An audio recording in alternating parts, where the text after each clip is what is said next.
There are connections you can explain, and then there are connections you recognize. You don't choose them. They choose you. They arrive quietly, not with noise, not with drama, but with a strange sense of familiarity, as if something ancient inside you has finally been answered. Have you ever met someone and felt like you already knew them? Not their name, not their history, but their rhythm. That is not coincidence. That is resonance. Carl Jung once said, "The meeting of two personalities is like the contact of two chemical substances. If there is any reaction, both are transformed." Notice the word transformed, not impressed, not entertained, transformed. Because when two souls lock into the same frequency, something deeper than attraction occurs. It bypasses logic. It slips past ego. It speaks directly to the unconscious. This is not about romance alone. It happens in friendships, mentorships, even brief encounters that leave a permanent imprint. Why? Because the unconscious recognizes what the conscious mind is still trying to understand. Frequency is not energy in the mystical sense alone. It is pattern, emotional pattern, psychological pattern. The way you respond to silence, to pressure, to truth. Most people don't bond through depth. They bond through need. Need creates attachment. Attachment creates fear. Fear demands control. But resonance requires nothing. Two souls aligned in frequency do not cling. They do not chase. They do not manipulate. They allow. This is where many misunderstand connection. They think intensity equals depth. They think obsession equals love. They think control equals closeness. But control is the language of insecurity. Watch human behavior closely. When someone tries to control your movement, your choices, your emotions, they are not afraid of losing you. They are afraid of losing their identity. True alignment does not imprison. It liberates. When two people operate on the same emotional frequency, there is no need to prove anything. Silence feels safe. Distance does not threaten. Autonomy is respected. Why? Because the bond does not live in proximity. It lives in integration. Jung believed that much of our attraction is driven by projection. We fall in love with parts of ourselves we have not yet integrated. But resonance goes further. It is not projection, it is recognition. You are not completing each other. You are mirroring each other. And mirrors are uncomfortable. They reflect your shadow, your defenses, your patterns of avoidance. This is why soul-level connections often feel destabilizing at first. They challenge the masks you've learned to survive with. Ask yourself, why does this person see through me without trying? Why do I feel exposed yet calm? Why do I feel the urge to either run or become honest? That tension is not danger. It is awakening. Friedrich Nietzsche wrote, "One does not become enlightened by imagining figures of light, but by making the darkness conscious." Aligned souls do not distract you from your darkness. They illuminate it, not to judge, not to fix, but to bring awareness. This is where emotional self-mastery becomes essential. Without self-mastery, resonance becomes chaos. You project. You idealize. You attach. You try to possess what was meant to be experienced. Many people lose powerful connections, not because they were incompatible, but because they were unconscious. They reacted instead of observed. They demanded instead of trusted. They confused emotional activation with intimacy. A soul-aligned connection demands discipline. Inner discipline, the ability to pause, to feel without acting, to respond. Strength is not chasing clarity from another person. Strength is regulating your inner world so no connection can destabilize your sense of self. When two souls truly lock into the same frequency, separation loses its meaning. Not because they are always together, but because their values, awareness, and emotional depth move in parallel. They can walk separate paths without fear. They can grow independently without abandonment. They can disagree without disconnecting, because the bond is not maintained by effort. It is maintained by alignment, and alignment cannot be forced. It only emerges when two people have done the inner work, when they no longer seek completion, when they no longer fear solitude, when they no longer confuse intensity with truth.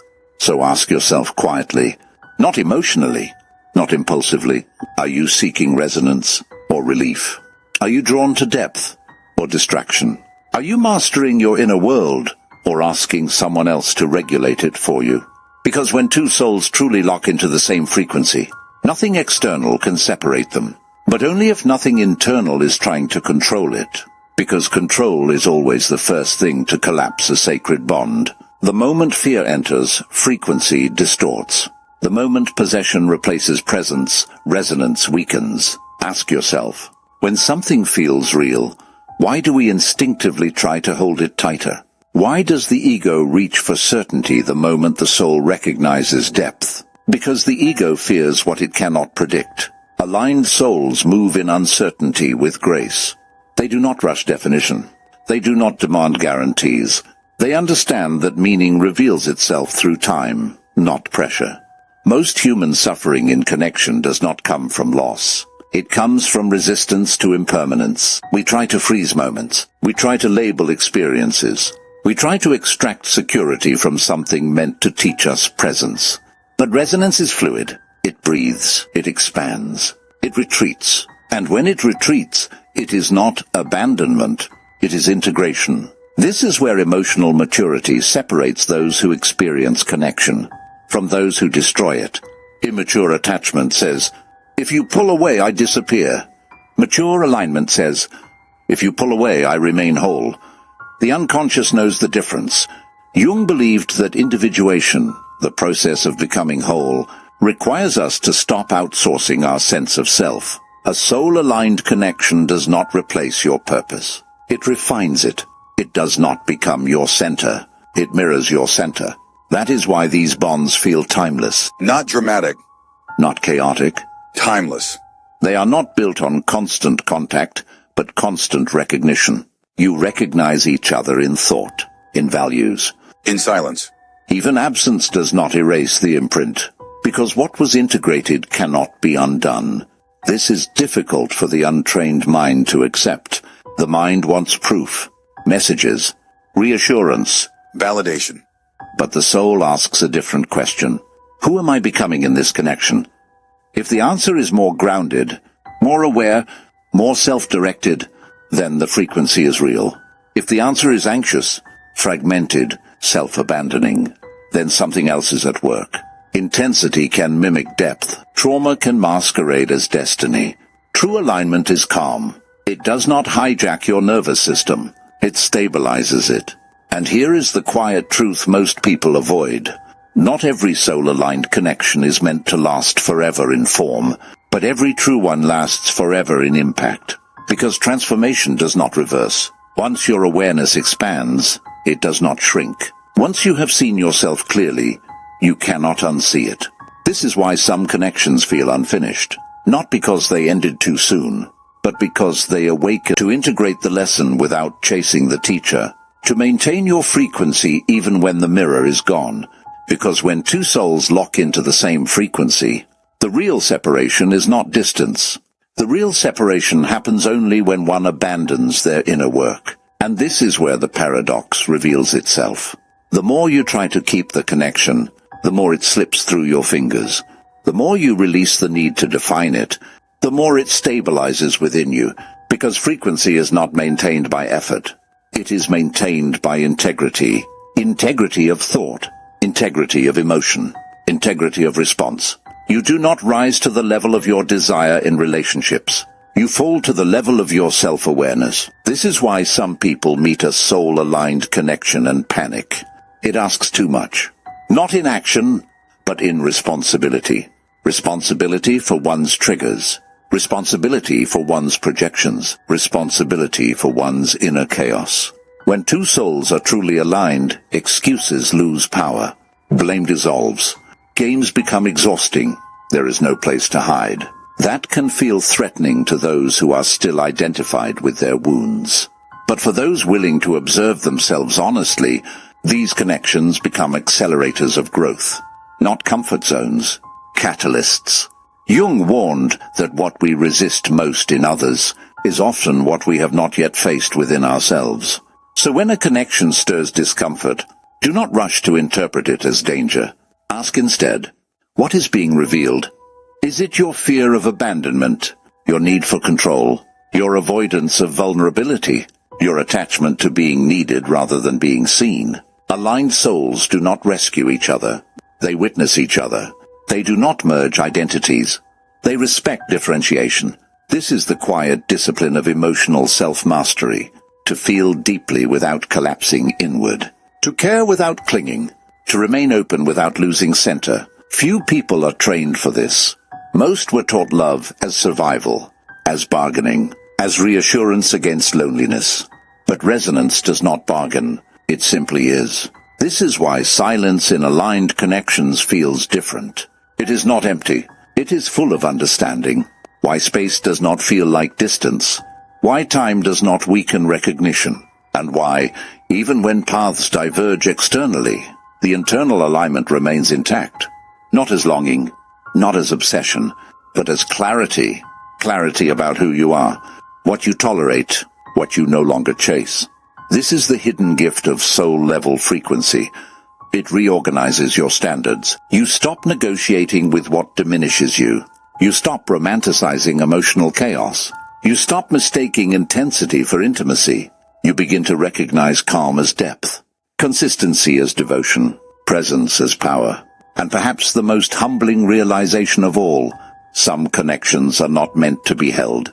They are meant to tune you, like a tuning fork struck once. The vibration continues long after the contact ends. So the question is no longer, will this person stay? But, am I staying aligned with the version of myself this connection awakened? Because when two souls truly lock into the same frequency, nothing can separate them, except forgetting who you became in their presence. And forgetting is subtle. It doesn't happen all at once. It happens through small compromises, ignored intuitions, moments where you abandon awareness to avoid discomfort. You stop listening inwardly. You start reacting outwardly. This is how alignment fades, not through conflict, but through unconsciousness. A soul-level frequency requires maintenance, not through effort, but through attention. Attention to your emotional state, attention to your motives, attention to the stories you tell yourself when silence appears. Because silence is where most projections are born. When nothing is said, the mind fills the space. It invents meaning. It resurrects old wounds. It searches the past for patterns to protect itself. But protection is not perception. Ask yourself honestly, are you responding to what is, or to what once hurt you? Aligned souls invite you to stay present, to respond to reality, not memory. This is why emotional self-mastery is not suppression. It is discernment. You feel everything, but you act on very little. You observe the impulse to reach out, the urge to withdraw, the desire to test, provoke, or seek reassurance.